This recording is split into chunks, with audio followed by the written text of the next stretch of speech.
ہم دو نہیں ہیں، ہم سب اس غم کے اندر شریک ہیں. صرف یہ ہے کہ ہمیں جو عناصر ہیں دشمن عناصر، ان کی سازش کو سمجھ کر اس سے بچنا چاہیے. حالیہ واقعات میں بہت دفعہ ایسا بھی ہوا ہے کہ دونوں طرف کے کابرین اپنے اپنی عوام کو سمجھا رہے ہوتے ہیں،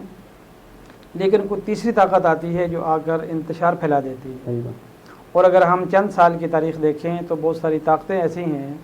کہ مسلمانوں کو لڑانے کے لیے اور ان کا اپنا حکمرانی چلانے کے لیے انہیں کوئی اور ایشو نہ ملے تو وہ بیچ میں یہ فساد ضرور شروع کر دیتے ہیں. تو ایک طرف ہم لڑ رہے ہوتے ہیں اور اتفاق بات یہ ہوتی ہے کہ دونوں کو سپورٹ کرنے والی وہ ایک ہی طاقت ہوتی ہے. اس لیے میں عرض کرنا چاہوں گا کہ محرم الحرام کے موقع پر ہمیں اس حسینی خاندان کے نقش قدم پر چلنا چاہیے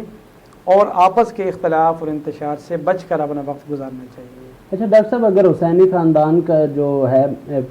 راستے پر عمل کرنا ہے ہمیں، تو ہم دیکھتے ہیں کہ وہ حق کے دفاع میں کھڑے ہوئے، انہوں نے حق پر قائم لوگوں کا ساتھ دیا اور ظالم کے سامنے ڈٹ کے کھڑے ہوئے. تو اس واقعے سے جو ہماری امت مسلمہ ہے اس کو کیا سبق حاصل ہوتا ہے؟ اور دوسری بات یہ ایڈ کرنا چاہوں گا کہ آپ نے مذہبی انتشار کے بارے میں بیان کیا کہ مذہبی انتشار جو ہے بہت زیادہ ہے خصوصاً پاکستان میں، تو اس بارے میں رائے دیجیے گا کہ کس طرح اس کو کنٹرول کیا جا سکتا ہے.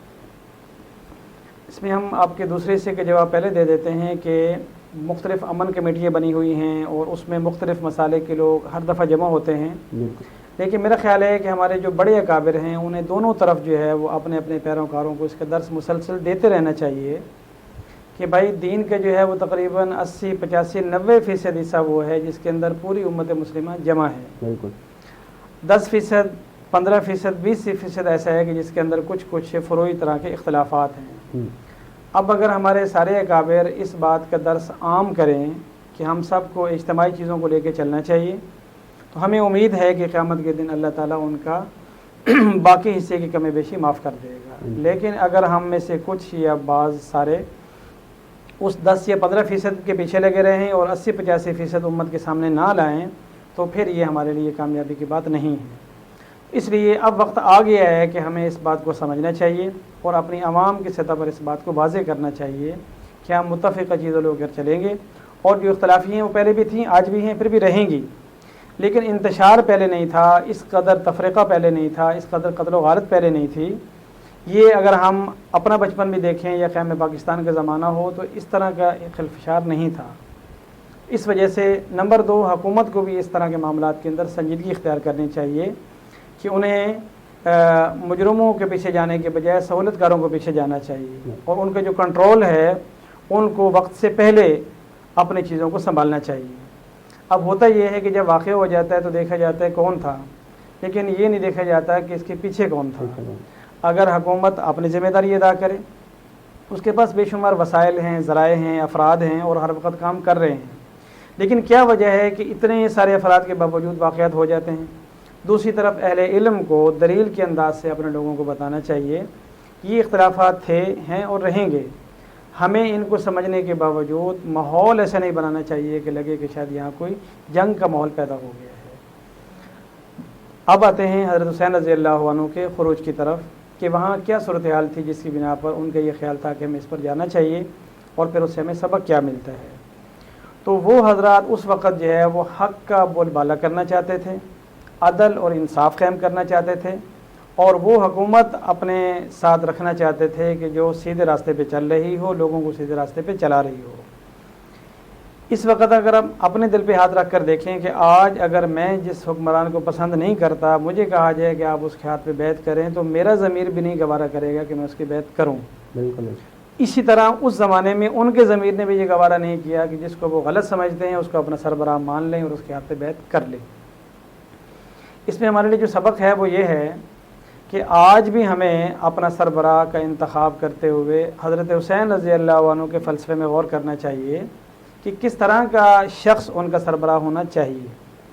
جہاں تک ہمیں اختیار ہو تو اختیاری طور پر ہمیں جو ہے نا وہاں پر اپنے اندر حسینیت پیدا کرنی چاہیے اور حق کے ساتھ کھڑے ہونا چاہیے اور وہ سربراہ مقرر کرنا چاہیے جو ضمیر جس کی آواز دیتا ہو کہ یہ ٹھیک ہے. اور حضرت حسین رضی اللہ عنہ نے اس وقت اپنی جان بھی دے دی، اپنا خاندان بھی دے دیا، لیکن یہ سبق دے کر گئے کہ جان تو جا سکتی ہے لیکن ہم اپنے مشن سے، اپنے مقصد سے، دین سے ہٹ نہیں سکتے. ڈاکٹر صاحب اس میں صبر کا پہلو جو ہے سب سے زیادہ قابل ذکر ہے، تو اس بارے میں بھی ذرا ناظرین کو بتائیے گا کہ جو واقعہ کربلا ہے اس میں کس قدر تعین کیا گیا ہے صبر کا پیمانہ؟ بس اس میں یہ واقعہ تو اس واقعے کا ہر پہلو ہی باعث سبق ہے، بالکل، لیکن یہ بات ضرور ہے کہ صبر حسین جو ہے وہ دنیا کے اندر ایک نام رکھتا ہے۔ بالکل، صبر کا مطلب یہ ہوتا ہے کہ ڈٹ جانا، ثابت قدم رہنا اور اس مشن کو لے کر چلنا۔ بالکل، آپ نے جب ارادہ کر لیا کہ میں نے جانا ہے تو پھر اس کے بعد کوئی مشکل آئی، کوئی رکاوٹ آئی، کچھ بھی ہو، وہ ان کے قدم واپس نہیں ہٹے، یہاں تک کہ خاندان اور جان دونوں چلے گئے، لیکن مشن سے انہوں نے ایک قدم بھی پیچھے نہیں ہٹایا۔ ہماری زندگیوں میں بہت دفعہ ایسا آتا ہے کہ ایک طرف دین کا تقاضا ہوتا ہے، ایک طرف ہماری خواہش ہوتی ہے، خیال ہوتا ہے، تو اس وقت یہ دیکھنا چاہیے کہ اگر وہ لوگ اپنا خاندان کٹوا کر لٹوا کر دین کے تقاضے سے نہیں ہٹے تو پھر ہمیں کم سے کم کسی نہ کسی درجے کے اندر دین کو ترجیح دینی چاہیے، اپنے دینی سوچ کے اوپر صادق قدم رہنا چاہیے اور اپنے بے شک جان مال کی پرواہ نہیں کرنی چاہیے۔ یہ اللہ کا الگ نظام ہے کہ عام طور پر اللہ تعالیٰ ہر کسی سے جان مال اولاد کی قربانی لیتا نہیں ہے۔ بالکل، وہ مقبول بندے تھے، اللہ تعالیٰ نے چند دن ان کو مصیبت میں رکھا اور پھر فوراً جنت میں اپنے پاس بلا لی۔ بالکل، لیکن ہمارا ایک سوچ اور جذبہ ضرور ہونا چاہیے کہ اگر کبھی ایسا وقت خدا نخواستہ آیا کہ دین کی خاطر مجھے کچھ قربان کرنا پڑا تو میں حاضر ہوں، اور اللہ تعالیٰ اسی جذبے پر ہی ہو سکتا ہے ہمیں وہی اجر دے دیں جو اجر ان کو قربانی پر دیا تھا۔ ڈاکٹر صاحب آپ نے اپنے قیمتی وقت میں سے ہمیں وقت دیا، آپ کے بے حد مشکور ہیں، بہت شکریہ۔ جزاک اللہ، بہت شکریہ۔ ناظرین اسی کے ساتھ ہمیں دیجیے اجازت، ملتے ہیں اگلے پروگرام میں، اللہ حافظ۔